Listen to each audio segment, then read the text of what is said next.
Сәлеметсіңдер ме балалар? Бұл екінші сынып қазақ тілі сабағы. Сабақты бастамас бұрын менің арнама тіркеліп, қоңырау және лүпіл басуды ұмытпа. Күнделікті тапсырмаларды бірге орындайық. Бүгін балалар бізде 17-ші сабақ. Өзіңді тексер. Бірінші жаттығу. Мәтінді тыңда. Бүгін жексенбі.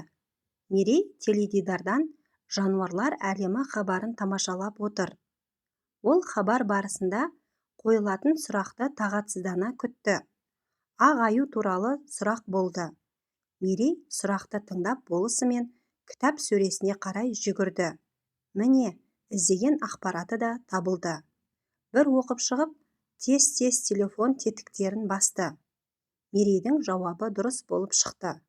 Ол жұмсақ ойыншыққа ие болды.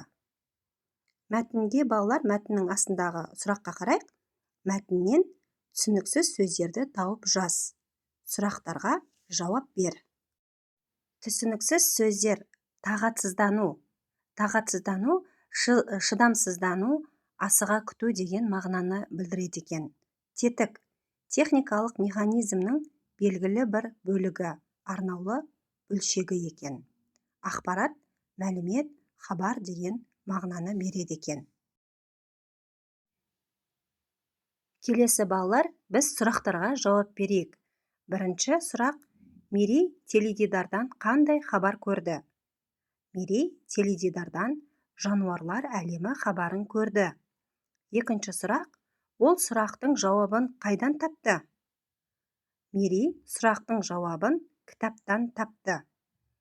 Үшінші: аю сөзінде қанша дыбыс, қанша әріп бар? Аю сөзінде 2 әріп, 3 дыбыс бар. Сызбадан хабар жүргізуші мен Мерей сөйлеу әрекетінің қай түрін қолданғанын тап. Жүргізуші ауызша сөйлеу әрекетін қолданды. Мерей де ауызша сөйлеу әрекетін қолданды. Мерей тыңдады, оқыды.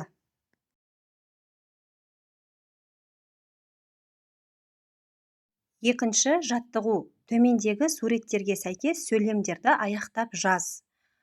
Жазған сөйлемдеріңнен 4 дыбыс, 3 әріптен тұратын сөзді тауып, астын сыз. Саян өзі туралы айтты. Ол досының сөзін мұқият тыңдады. Ол сөздерді теріп жазды. Саян мәтінді түсініп оқыды. Балалар, бізге осы жаттығу бойынша жазған сөйлемдеріңнен 4 дыбыс, 3 әріптен тұратын сөзді тауып жаз деген. Бізде ондай сөз жоқ. 4 дыбыс, яғни 3 әріптен тұратын сөз жоқ екен.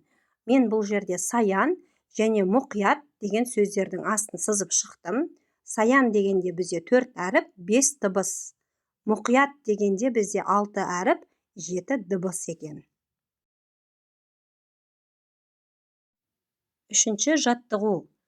Ертегіні парталасыңмен рөлге бөліп оқы. Аюдың қонжығы мені бадырақ көз деп мазақтады. Одан басқа не деді? Қалқан құлақ, қылый көз. Сен оған не айтып едің? Мен бе? Мен ештеңе де айтқаным жоқ. Сен үндемей тұрғанда ол өзі келіп тиісті ме? Оны көрген кезде мен Қорбаңбай деп едім. Көрдің бе, әне? Алдымен өзің тиісіпсің ғой. Мазақтап ренжіткенсің. Ол мазақтаса ыза болып, арыз айтасың. Бұл ұят емес пе? Оқығаныңның диалог екенін дәлелде. Әңгімелесуге қандай ертегі кейіпкерлері қатысқанын айт. Ертегіге ат қой. Арыс қой көжек, жылауық көжек. Біз балалар сұраққа жауап беретін болсақ, үшінші жаттығу бойынша әңгімеге 2 сөйлеуші араласып тұр. Сондықтан ол диалог болады. Әңгімелесуге қоян және оның көжегі қатысқан.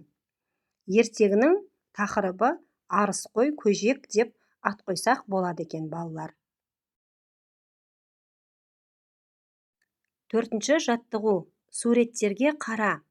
Қай суретпен диалог құрастыруға болады? Неге? Парталасыңмен бірігіп диалогты жалғастырып көр. Жидегің тәтті ме? Өте дәмді. Жейсің бе? Деп әрмен қарай диалогты жалғастырып көрейік, иә балалар? Және бізге қоян, аю, тиін сөздеріне дыбыстық талдау жаса депті. Диалогты біз жалғастырып көрейік, балалар. Жидегің тәтті ме? Өте дәмді. Жейсің бе? Я, біреуін берші. Ала ғой, ас болсын. Міне балалар, диалогты осылай жалғастырып жазсақ болады екен, иә балалар? Қоян сөзіне дыбыстық талдау жасайтын болсақ, балалар, қоян дегенде бізде 4 әріп, 5 дыбыс екен. Аю дегенде бізде 2 әріп, 3 дыбыс. Тиін дегенде 4 әріп, 4 дыбыс бар екен. Міне балалар, осымен біздің бүгінгі сабағымыз аяқталды. Келесі сабақта кездескенше.